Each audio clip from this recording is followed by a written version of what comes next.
할렐루야. 오늘은 사도행전 1장 말씀입니다. 예수님의 승천과 마지막 분부. 자, 사도행전 이 말씀은 특별히 누가가 기록하였습니다. 누가복음을 이제 먼저 썼고요. 두 번째로 사도행전 말씀을 기록하게 되었습니다. 누가는 의사로서 수리아 안디옥 출신의 이방인입니다. 그리스 사람이고 사도 바울과 함께 복음 전도 여행을 같이 한 사람입니다. 하나님 말씀에 대해서 그가 깊이 깨달으며 또 예수님의 행적에 대해서 모든 것을 잘 정리하였습니다. 그리고 예수님의 제자 사도들을 통하여 어떻게 복음이 세계로 확산되어 나가는지 그것에 대해서 너무나 잘 기록하고 있습니다. 1장 말씀에서 우리는 마지막으로 예수님께서 제자들에게 부탁하시는 그 말씀이 무엇인지, 그 분부와 명령이 무엇인지를 살펴보겠습니다. 그리스도 예수의 부활과 승천하신 주님께서 제자들과 함께 계시는 동안 많은 말씀으로 증거하셨습니다. 그것들을 살펴보고 그리고 예수님이 제자들이 보는 가운데서 승천하여 하늘로 올라가십니다. 그 장면도 함께 살펴보겠습니다. 예루살렘이 어떤 의미가 있는지 예수님께서 특별히 예루살렘에 대해서 말씀하시는 장면들을 함께 살펴보도록 하겠습니다. 자, 사도행전 1장 1절부터 읽어봅니다. 시작. 테오빌로여, 내가 먼저 쓴 글에는 무릇 예수께서 행하시며 가르치시기를 시작하심부터 그가 택하신 사도들에게 성령으로 명하시고 승천하신 날까지의 일을 기록하였노라. 그가 고난받으신 후에 또한 그들에게 확실한 많은 증거로 친히 살아계심을 나타내서 40일 동안 그들에게 보이시며 하나님 나라의 일을 말씀하시니라. 데오빌로에게 이 글을 쓴다고 하고 있습니다. 이 데오빌로는 로마의 고위 관리입니다.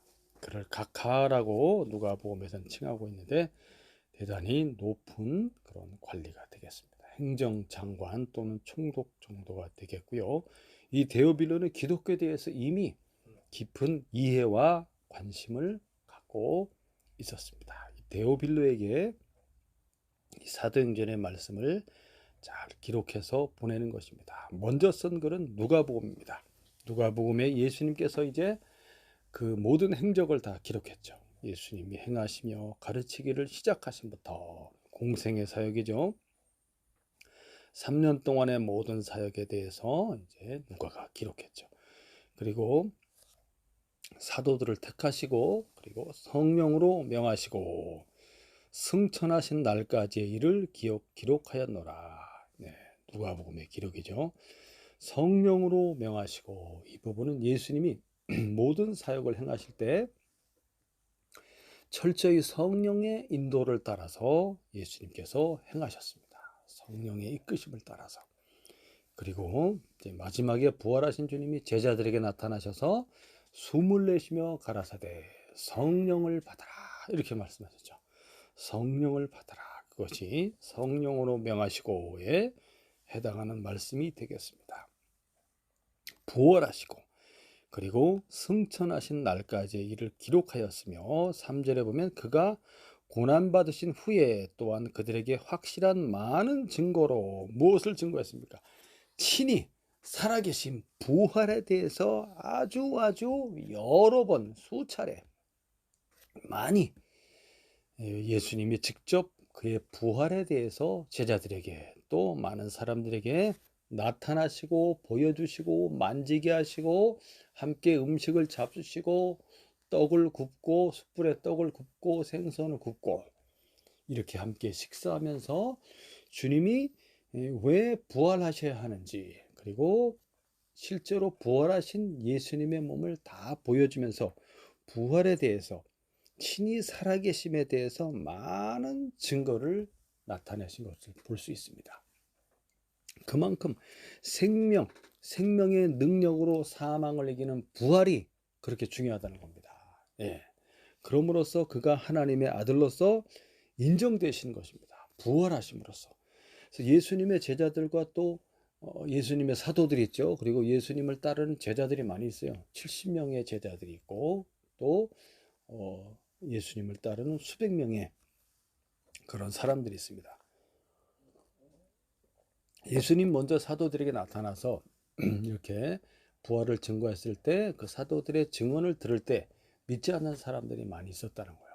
성경에 사복음서에 읽어보면 예수님의 부활에 대해서 여전히 아직도 믿지 못하는 사람들이 많이 있었다라고 기록되어 있습니다. 그래서 부활에 대해서 예수님이 살아계시다, 사망을 이기고 영원한 몸으로 다시 살아서 죽지 않는 몸을 가지시고 그리고 그가 여전히 살아계시다는 것을 많은 사람들에게 증거하고 있다는 거예요. 40일 동안 예수님이 제자들에게 그것을 보여주고 구약 성경을 다 풀어서 예수님이 그 모든 것을 증언하고 있습니다. 그리스도의 부활에 대해서. 왜 예수님이 그리스도이시고 그가 하나님의 아들이시며 그가 왜 사망을 이기고 다시 살아야 하는지에 대해서 성경을 다 펼쳐서 가르쳐 줍니다. 엠마오로 가는 제자들에게도 가르쳐 줬죠. 예수님의 제자들에게도 예수님이 오셔가지고 다 가르쳐 준 내용이 누가복음 읽어보면 나옵니다. 자, 40일 동안 그들과 함께 계시며 하나님 나라의 일을 말씀하셨다 그랬죠. 하나님 나라의 일, 천국 복음에 대해서 다시 한번 쫙 가르쳐 주시는 거예요. 풀어서 3년 동안 예수님의 실제 행적과 그리고 기적과 능력을 나타내 보이시고 많은 말씀으로 가르쳐 주셨지만 부활하신 이후에도 여전히 구약의 성경 말씀을 통해서 쭉 제자들에게 알려주셨습니다. 천국의 복음, 죄사함과 그리고 예수의 이름으로 받을 세례와 회개와 부활과 승천과 그리고 하늘의 영원한 기업과 성령에 대해서 이렇게 쭉 예수님이 가르쳐 주셨습니다. 자, 그 다음 말씀 보겠습니다. 4절부터 또 읽어보겠습니다. 시작. 사도와 함께 모이사 그들에게 분부하여 이르시되 예루살렘을 떠나지 말고 내게서 들은 바 아버지께서 약속하신 것을 기다리라. 요한은 물로 세례를 베풀었으나 너희는 몇 날이 못되어 성령으로 세례를 받으리라 하셨느니라. 아멘. 사도들과 함께 모이사, 예수님의 제자들, 11 제자들이죠. 함께 모이사, 이 말은 함께 식사했다는 뜻입니다. 함께 식사를 나누며 그들에게 분부하시죠. 예루살렘을 떠나지 말고 아버지께서 약속하신 그것을 기다려라. 아버지께서 약속한 것이 무엇입니까? 바로 성령입니다. 성령. 요한복음에도 그리고 성령을 보내실 것을 말씀하셨어요. 성령 보내실 거. 사도 요한도 그리고 세례 요한도 증언하지 않았습니다. 그가 불과 성령으로 세례를 주실 분이다. 이렇게 말씀하셨고 예수님께서도 그걸 여러 번 말씀하셨어요. 여러 번. 예루살렘을 떠나지 말고 내 이름으로 보내실 성령, 아버지께서 내 이름으로 보내실 성령을 반드시 받아야 된다. 그래서 예루살렘을 떠나지 말고 기다려라. 예루살렘에서 예수님께서 그들에게 성령을 부어줄 겁니다. 자, 예루살렘의 의미가 있어요. 예루살렘이 어떤 곳이냐? 아브라함이 이삭을 제물로 바친 그 모리아산이 있죠. 모리아산. 거기가 바로 예루살렘의 그 높은 그 중심 높은 곳에 성전산이라고 하죠. 성전산. 거기가 바로 솔로몬이 거기에 이제 성전을 짓게 된 겁니다. 아브라함이 그 아들 100살에 얻은 이삭 그 아들을 제물로 바치라고 하나님이 말씀하셨잖아요. 내가 정하는 그 산으로 가서 제물로 바쳐라. 그 산이 바로 예루살렘 그 산이라니까요. 모리아산. 하나님 아버지께서 하나님의 하나밖에 없는 유일무이하신 독생자 예수 그리스도를 우리 인간을 죄와 사망에서 건지시기 위해 대속 제물로 바치시는 바로 그것을 가르쳐 주는 거예요. 그것을 희생 제물로 드려질. 그래서 하나님의 아들 그리스도 예수가 대제사장으로 이 세상에 오셔서 자기 몸을 제물로 드리는 거예요. 그럼으로써 예수 그리스도께 속한 모든 사람들, 그들의 죄를 다 사해 주시는 겁니다. 죄값을 치루어 주심으로. 자, 그것이 바로 예루살렘. 그 예루살렘을 떠나지 말고 바로 그 예루살렘에 이제 무엇이 임하는 겁니까? 하나님의 성령이 임하는 거예요. 예수님께서 아버지께 부탁하여 예수의 이름으로 아버지가 성령을 부어주시는 겁니다. 성령의 충만을 받음으로써 이제 예수를 믿는 각 사람 한 사람이 뭐가 되는 거예요? 성령의 전이 되는 거예요. 그게 성전이에요. 성전. 예루살렘에 성전을 세웠잖아요. 보이는 형상의 성전은 이제 앞으로 다 무너질 겁니다. 무너지고 진짜 성전은 뭐예요? 예수를 믿는 각 사람 한 사람이 그리스도의 영 성령을 충만히 받음으로써 거룩하게 되는 거룩한 하나님의 전으로 이제 세워지게 된다는 겁니다. 예루살렘에서부터 하나님의 성령이 임하고 성령을 받은 그들을 통하여 그리스도 예수 하나님의 아들, 대속하신 우리 주 예수 그리스도, 부활하신 예수 그리스도, 생명의 주 그리스도 예수를 믿음으로 모든 죄 사함을 받고 예수의 이름으로 세례를 받아 성령을 받아 하나님의 거룩한 사람이 되어 거룩한 자녀로서 영원한 천국의 기업을 이어받을 자로서 이제 구원받은 사람들이 이제 살아가게 되는 거지. 그것이 예루살렘으로부터 성령이 충만하게 임함으로써 이제 온 세상에 예루살렘을 넘어서 온 유대와 사마리아와 땅끝까지 모든 이방인에게까지 이 천국의 복음이 그리스도 예수를 믿음으로써 죄 사함을 받고 거룩함을 입고 성령을 받고 하나님의 사람으로 새롭게 태어나고 영원한 천국의 기업을 이어받을 하나님의 자녀로서 이제 구원받아 살아가는 이것이 예루살렘에서부터 시작된다는 거예요. 그 의미가 예루살렘에 있습니다. 5절에 요한은 물로 세례를 베풀었으나 너희는 몇 날이 못되어. 이 몇 날이 못되어는 부활하신 예수님께서 40일 동안 제자들과 함께 있었다고 그랬죠. 40일 동안 함께 있고 승천하십니다. 승천하시고 열흘째 되는 날, 10일째 되는 날, 그날이 오순절이에요. 오순절. 부활하신 그날로 시작해서 50번째 되는 날이 오순절입니다. 그날 성령이 임하시게 되는 거예요. 승천하시고 열흘 후에 열흘째 되는 날 성령을 받게 되는 것입니다. 자, 너무너무나 신기합니다. 6월절 절기를 정확하게 지키죠. 6월절 날 예수님이 십자가에 못 박히셨고 그 다음 날이 무교절이고 그 다음 날 십자가에 죽으시고 3일째 되는 날 제3일에 그날이 바로 초실절이에요. 초실절이 바로 그 부활절이에요.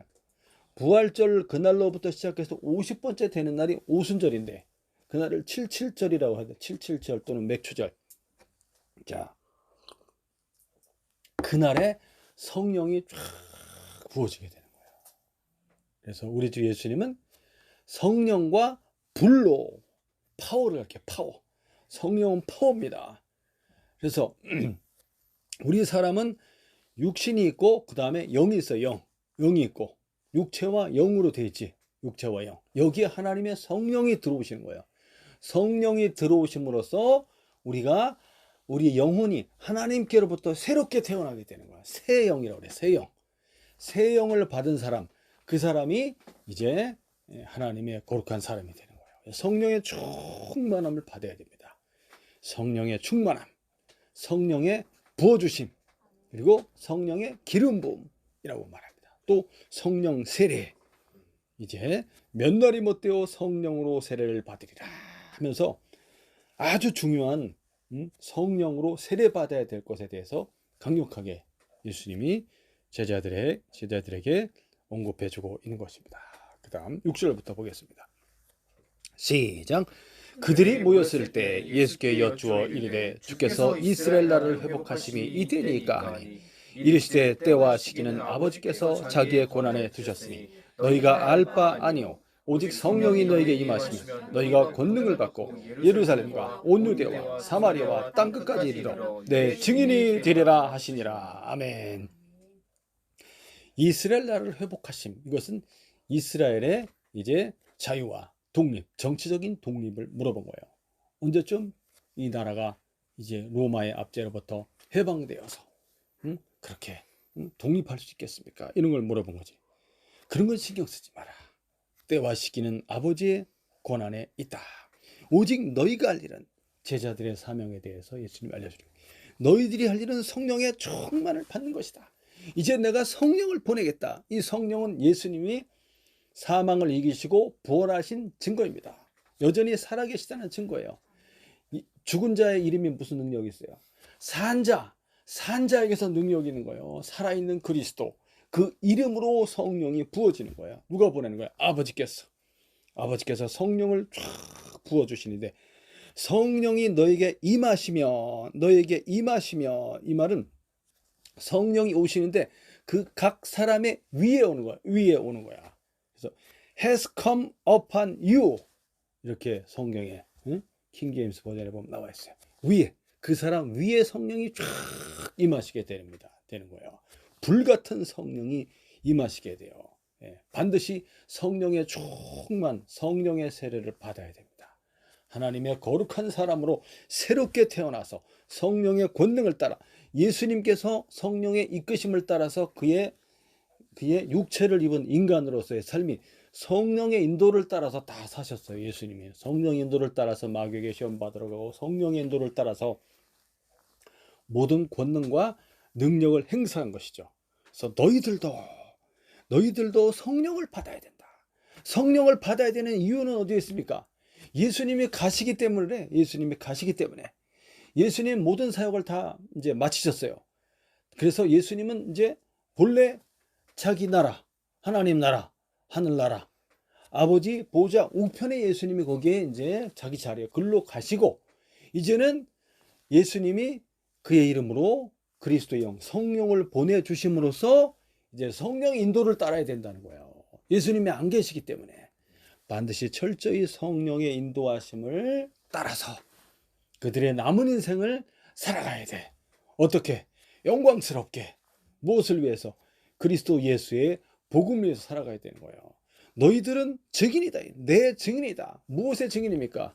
이 제자들은 예수님의 증인인데, 예수님의 무엇에 대한 증인입니까? 그리스도의 십자가의 대속과 그리스도의 부활의 증인이에요. 부활. 우리를 위해 죽으신 예수님은 죽은 것으로 끝난 것이 아니라 다시 죽지 않은 영원한 생명의 부활의 몸을 입으셨고, 여전히 지금도 살아계시며, 어디 계시는 거예요? 저 하늘 위 하나님 아버지 보좌 우편에, 거기에 지금 앉아 계시고, 지금도 뭘 하고 계신 거예요? 우리를 위해서 중보하고 계신다. 중보. 우리 위해서 기도하고 계셔요. 간구하고. 우리 예수님이 이루어 놓으신 죄사함이 영원토록 미치도록 그 능력과 효력이, 그것을 중보라고 합니다. 예수 그리스도가 없으면 우리는 하나님 아버지 앞에 갈 수가 없어요. 그 사역을 주님이 지금도 살아서 하고 있다는 거야. 그 부활의 증인으로서 제자들이 나가는 겁니다. 그럼 미친놈이라 그러겠지. 죽은 자가 살아났던. 그래서 능력이 필요한 거야. 능력. 예수님이 행하셨던 것처럼 예수님이 하늘 위에 하나님 아버지께로부터 내려오신 하나님의 독생자, 하나님의 아들이라고 말했을 때 그들이 믿었어요, 안 믿었어요? 안 믿었지. 그래서 무엇을 보여줬습니까? 표적과 기사와 능력을 보여줬죠. 그것처럼 제자들도 예수의 부활의 증인으로서 성령의 권능을 받게 되는 것입니다. 성령이 임하면 권능을 받게 되고, 이 권능을 파워라고 합니다. 파워, 힘, 파워가 있어야 일을 행할 수 있지 않겠습니까? 자, 이 권능을 주심으로써, 그래서 어떻게 된다는 거예요? 이 예루살렘에서부터 시작돼요. 예루살렘이 중요하다는 거야. 이 시작점이 예루살렘에서 이스라엘에서, 그 다음에 이방 모든 나라로 쫙 퍼져나가는 거예요. 예루살렘이 없으면 아무것도 안 돼.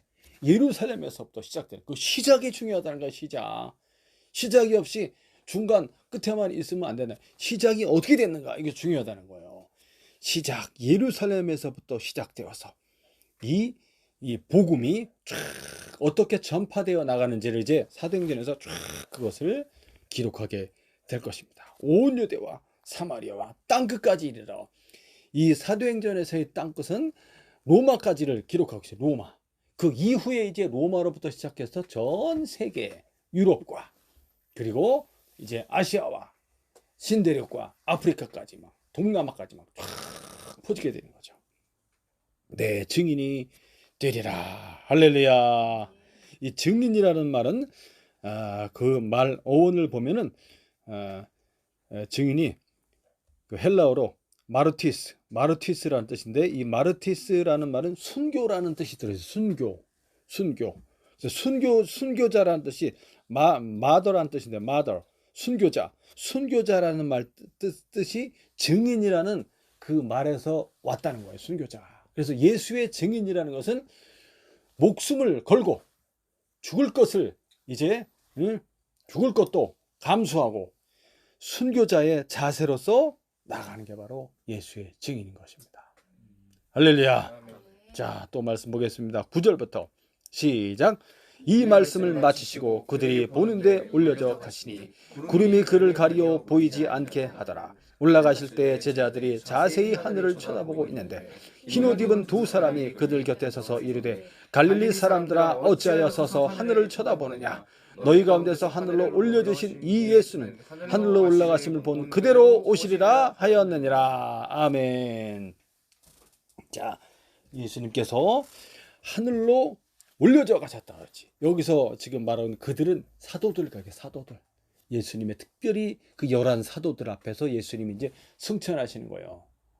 사도들 외에도 뭐 또 다른 사람이, 또 다른 제자들도 있었을 거라고 생각되지만 이 말씀에서는 그들은 사도들을 가리킵니다. 사도들이 보는 데서 올려져 가시니, 이것은 들려 올려졌다는 것입니다. was taken up.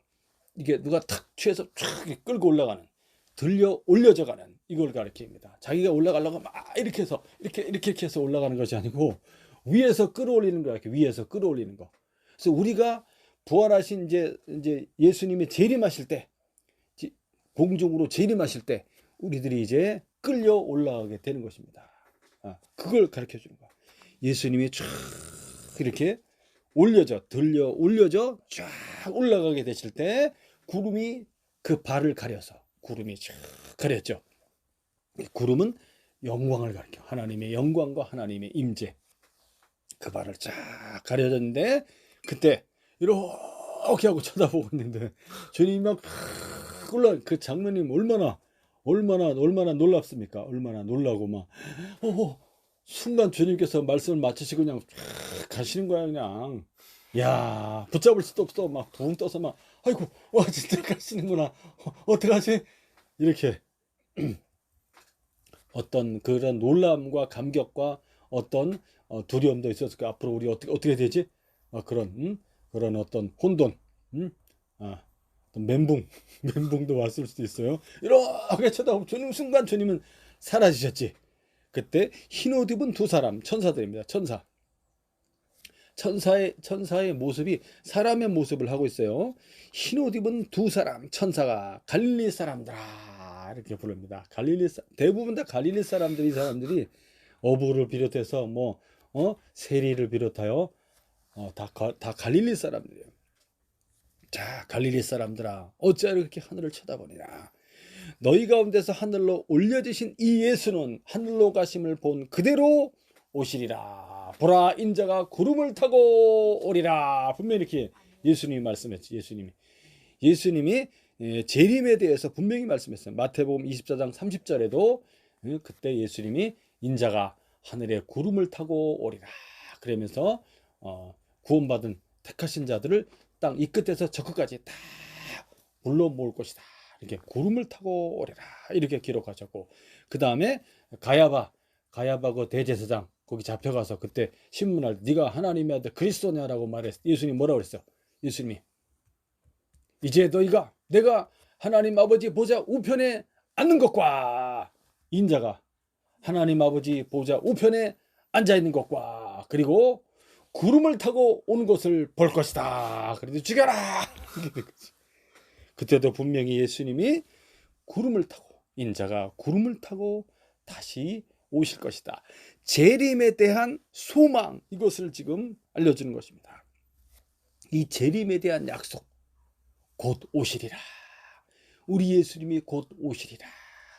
재림에 대한 약속, 곧이야. 곧 수천 년, 수십만 년 후에 온다는 것이 아니고 곧, 이것이 신앙의 자세입니다. 곧 주님이 오실 거야. 이 간절한 열망과 소망, 예수님의 재림에 대한 소망을 갖는 것입니다. 그것이 예수님의 증인으로서 그들의 삶을 매진할 수 있는 원동력이 되는 거예요. 재림에 대한 소망이. 야, 앞으로 우리가 영원한 천국에 들어갈 것과, 그리고 우리가 살아있는 이 시대에 우리 주님이 빨리 오셔서 우리를, 예수님이 이렇게 쫙 올라간 것처럼 우리를 끌어올려서 쫙 올라가게 될 것이다 하는 강력한 재림, 부활, 천국, 예수님의 재림, 이 소망을 제자들에게 심어 주시는 것입니다. 예수님이 제자들을 이제 만나서 마지막 이렇게 승천하시는 그 지도를 보시면 예루살렘 맞은편 감람산 있죠. 올리브산, 감람산, 그 바로 앞에 동네가 베다니. 감람산 그 근처 맞은편 동네가 베다니입니다. 베다니. 이 베다니에서 예수님이 쫙 승천했다고 누가복음에 보면은 그렇게 기록되어 있어요. 베다니는 누구의 마을입니까? 바로 죽은 나사로를 살리셨죠. 그 나사로의 마을이라. 거기서 예수님이 쫙 승천해서 올라가시게 된 겁니다. 누가 목격하였습니까? 그리스도 예수의 승천을 목격한 사람들이 누굽니까? 바로 예수님의 제자들, 사도들입니다. 두 눈으로 똑똑히 봤습니다. 할렐루야. 그래서 증언할 수 있는 거예요. 12절부터 시작. 제자들이 감람원이라는 산으로부터 예루살렘에 돌아오니 이 산은 예루살렘에서 가까워 안치길에 가기 알맞은 길이라. 들어가 그들이 유하는 다락방으로 올라가니 베드로, 요한, 야고보, 안드레, 빌립, 도마와 바돌로메와 마테와 및 알페오의 아들 야고보, 셀로딘, 시몬, 야고보의 아들 유다가 다 거기 있어 여자들과 예수의 어머니 마리아와 예수의 아우들과 더불어 마음을 같이 오로지 기도에 힘쓰더라. 모인 무리의 수가 약 120명이나 되더라. 그때 베드로가 그 형제들 가운데 일어서 이르되, 이제 그 감람원이라는 그 산, 감람산이죠.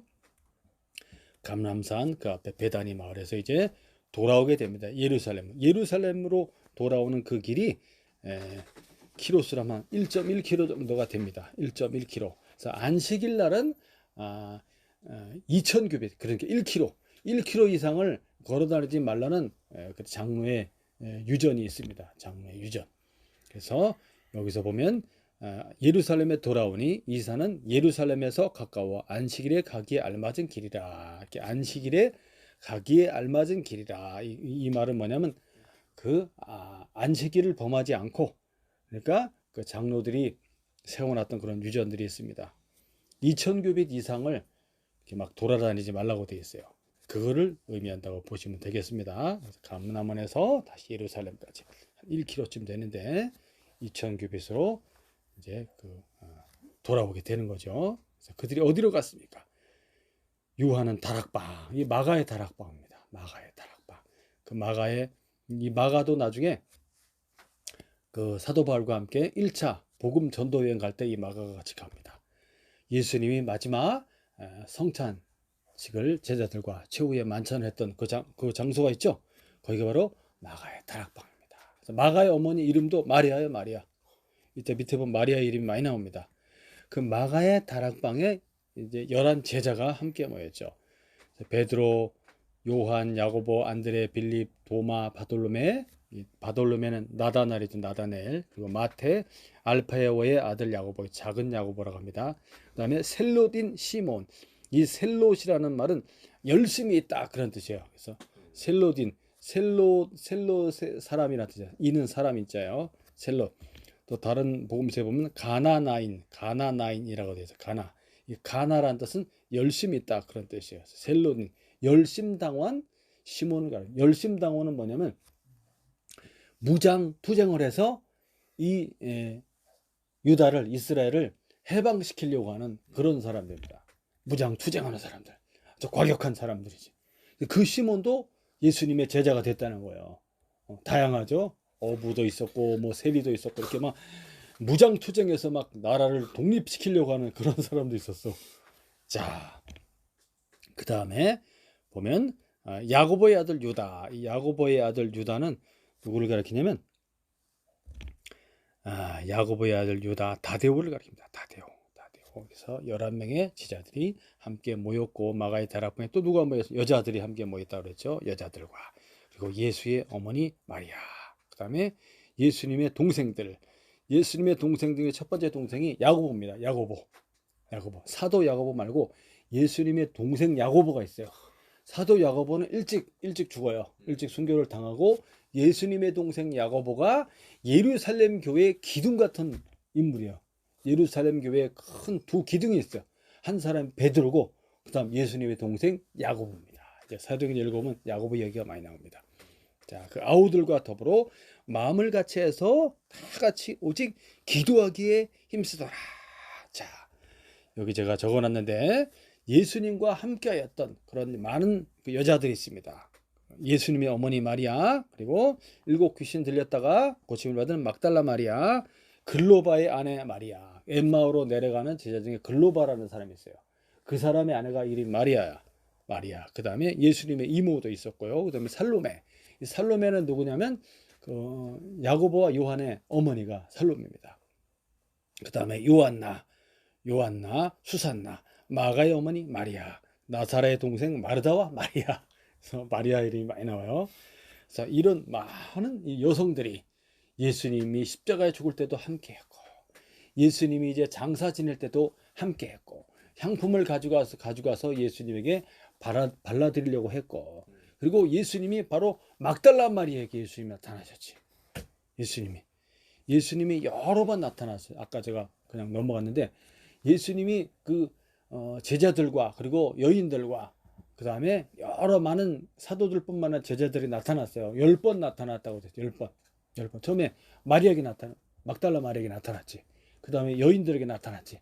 그 다음에 베드로에게 나타났어. 그 다음에 11 제자가 이제 도마가 없을 때 나타났지. 도마가 있을 때 또 나타났지.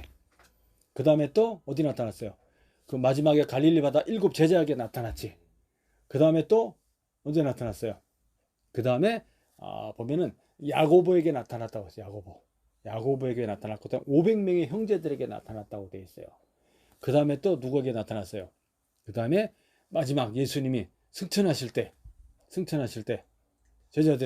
제자들에게 나타났지. 하나 빠졌네.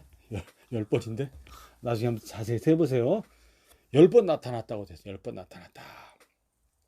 자, 그 다음 또 말씀 보겠습니다. 베드로가 이제 그 형제들 가운데 일어나서 이제 말하기 시작합니다.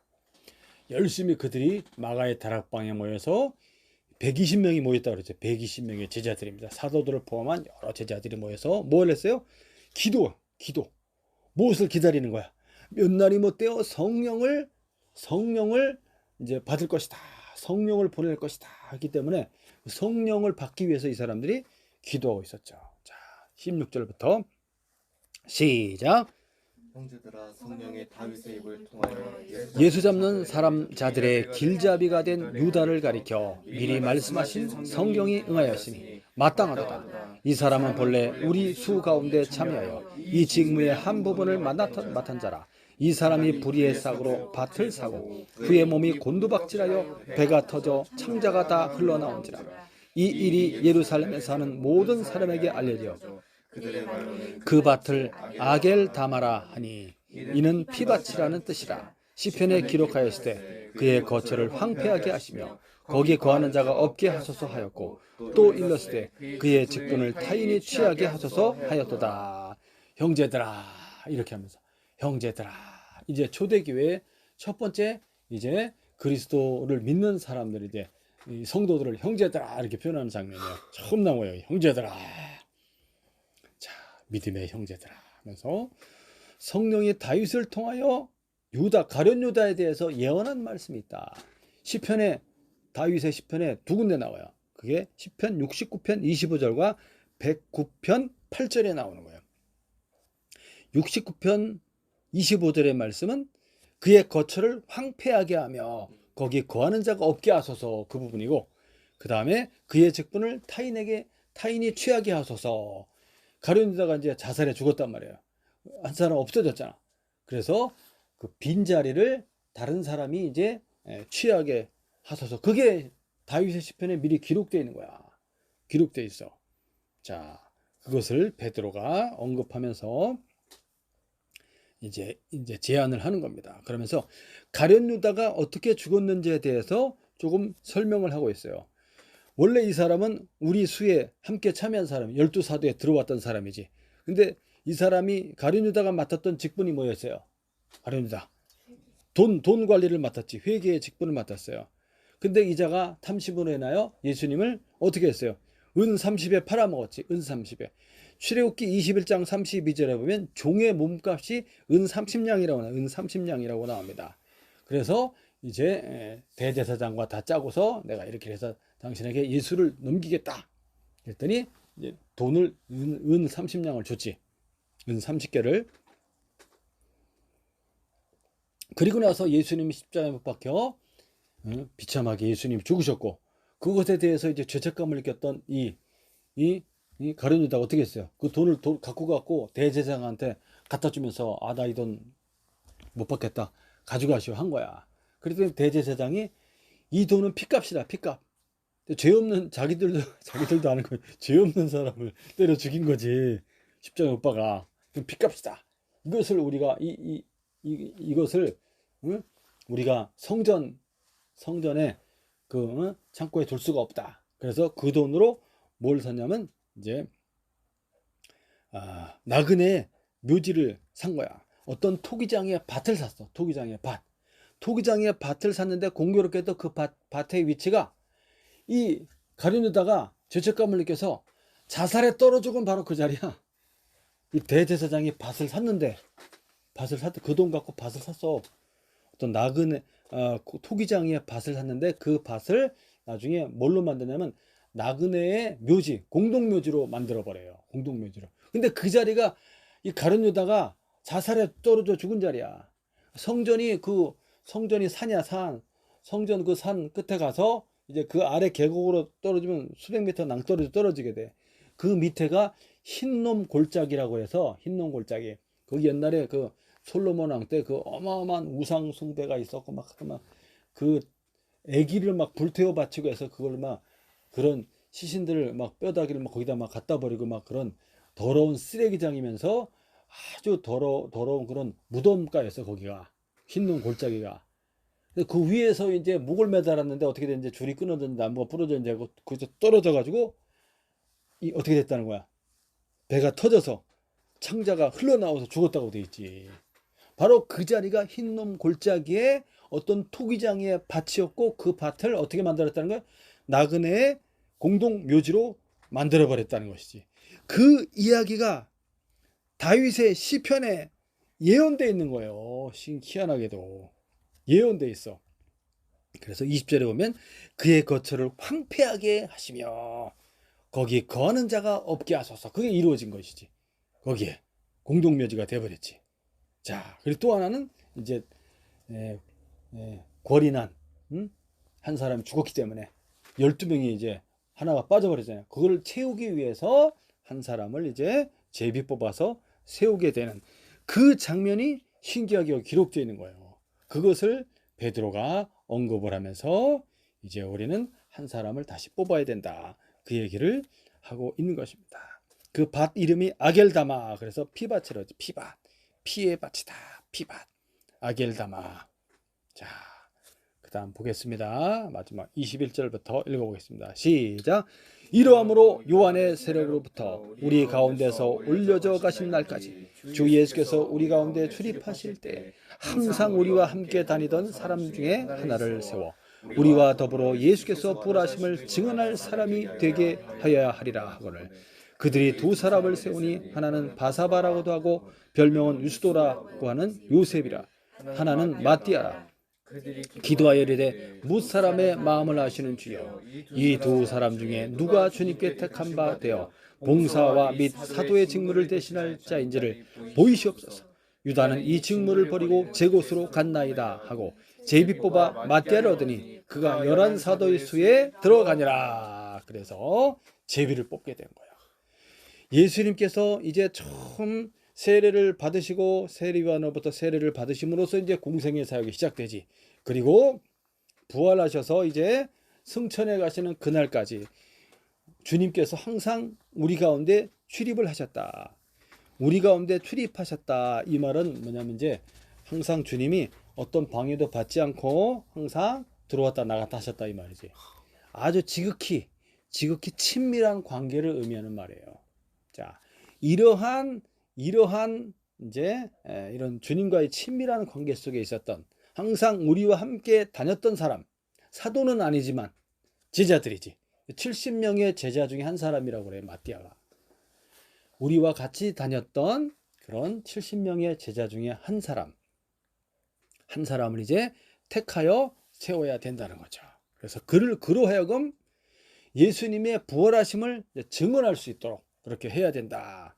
자, 그래서 두 사람을 추천하여 세웠는데 한 사람은 바사바, 별명은 유스도라고 하는 요셉이라는 사람과 마띠아라는 두 사람을 세워놓고 이제 기도했지. 하나님의 뜻이 어디에 있습니까? 뭇 사람의 마음을 아시는 주여.